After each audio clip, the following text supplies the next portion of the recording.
সাঘাটা স্বাস্থ্য ও পরিবার পরিকল্পনা কর্মকর্তার মতবিনিময় সভা। বিস্তারিত দেখুন গাইবান্ধা সাঘাটা প্রতিনিধি নূর হোসেন রেইনের প্রতিবেদনে।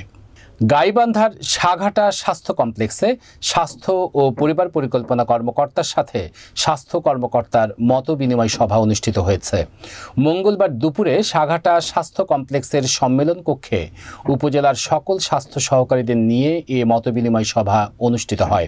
সভায় প্রধান অতিথি হিসেবে উপস্থিত ছিলেন সাঘাটা স্বাস্থ্য ও পরিবার পরিকল্পনা কর্মকর্তা ডাক্তার সাজিয়া আফরিন। এ সময় বিশেষ অতিথি ছিলেন সাঘাটা স্বাস্থ্য কমপ্লেক্সের ডাক্তার রিয়াদ মাহমুদ, রাজধানী টিভির সাঘাটা উপজেলা প্রতিনিধি নূর হোসেন রেইন সহ অনেকে। মতবিনিময় সভা শেষে স্বাস্থ্য পরিবার পরিকল্পনা কর্মকর্তা সাজিয়া আফরিন গর্ভবতী মায়েদের স্বাস্থ্য সেবায় একদিনের স্বাস্থ্য সেবা ক্যাম্পের উদ্বোধন করেন।